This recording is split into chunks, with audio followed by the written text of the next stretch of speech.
Today we're going to take another look at Pass It Down by Elizabeth Reed, illustrated by John Nez. We're going to just take a look at some different things than we did yesterday. We're going to be talking about sequence, and sequence is the order in which something happens. So if the reader is paying attention to sequence, they'll be able to understand the order of the story better, and the author uses words to help us out like before, after, first, next, then, last. And those words help keep the sequence in our mind. We're also going to be talking about classifying and categorizing.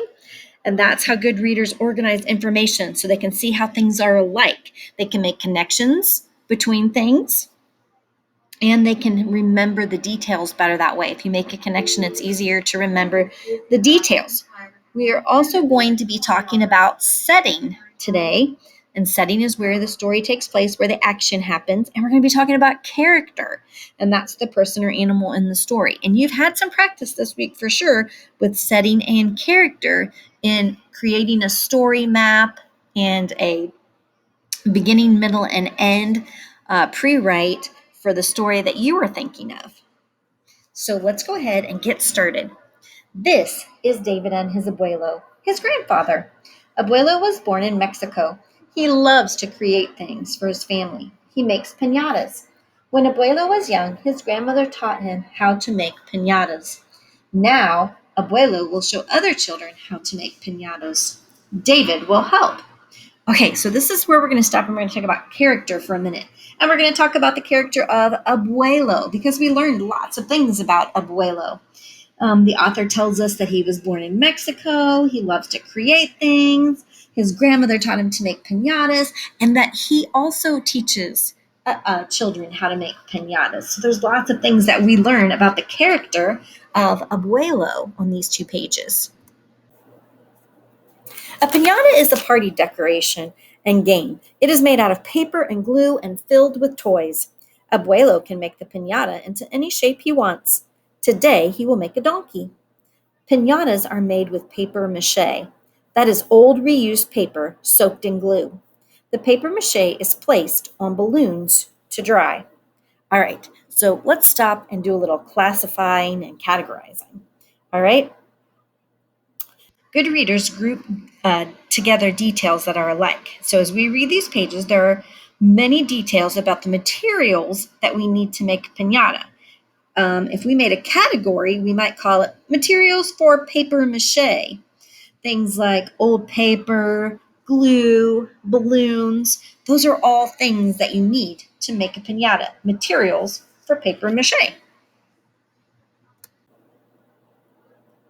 David helps by blowing up the balloons. Abuelo arranges the balloons in the shape of a donkey and tapes them in place. Next, Abuelo tears newspaper into strips. David dips the strips in glue. He places them over the legs of the donkey.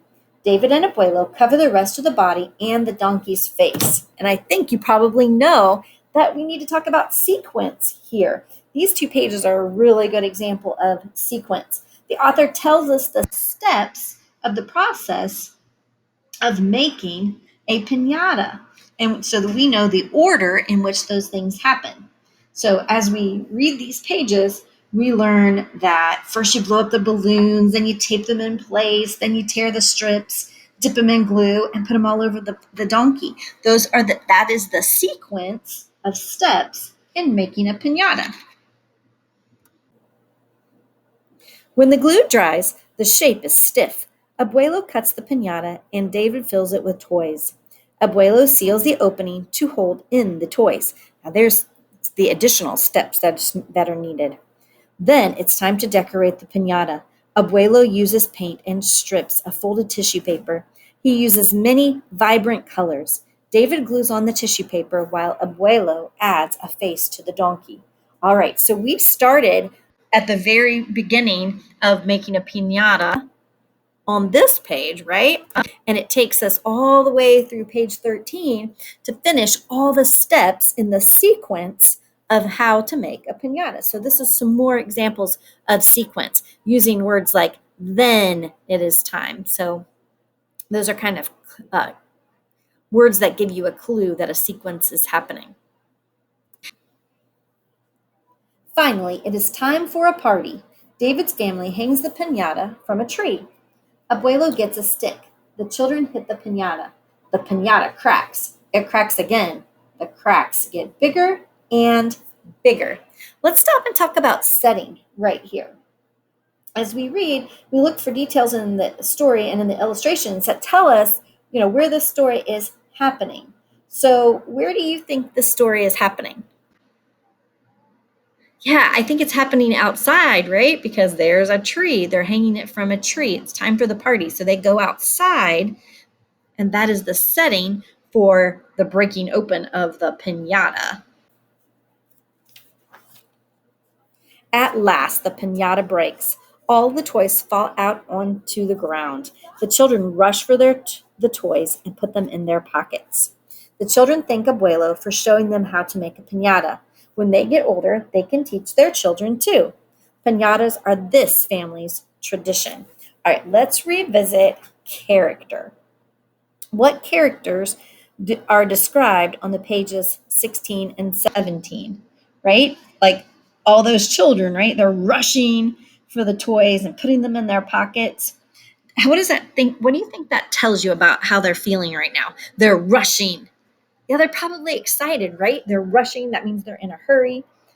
That's what the characters are probably pretty excited when that piñata breaks open. All right, let's take a look at a few vocabulary words today. Well, that's not it. I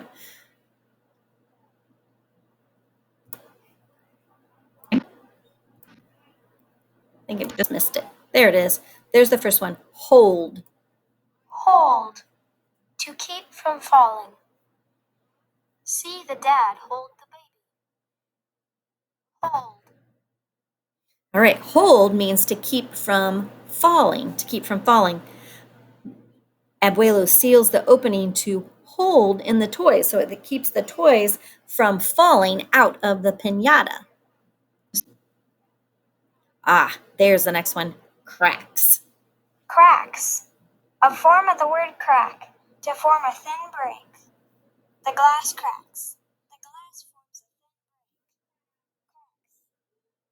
break. All right, crack means to form a thin break. The piñata cracks. It cracks again, and the cracks get bigger. So they start out small, but as the kids keep using the stick to hit the piñata cracks get bigger and bigger. All right, teach. Teach. To show how or help learn. Mrs. Smith loves to teach. She likes to help students learn. All right. To teach means to show how or to help learn. And it said when they get older, they can teach their children too. So it's talking about the children in the story. When they grow up, they can teach their own children how to make a piñata. They can show them how and help them learn how to make a piñata. And the very last word is tradition. Tradition. A way of doing something that is passed down from parent to child. This family has a tradition. They've been together. All right. Tradition is a way of doing something that's passed down from parent to child or grandparent to child in this story, right? The abuelo to his grandson. And piñatas are this family's tradition. They've passed it down from parent to child, as abuelo's grandmother is the one that taught him, and now he's teaching his grandson. And they are saying that these children someday will teach their children too. So that is this family's tradition. All right, good job. Tomorrow we will be having a weekly test. And so you'll be responsible for knowing the meaning of these words. We'll have a review tomorrow before the test.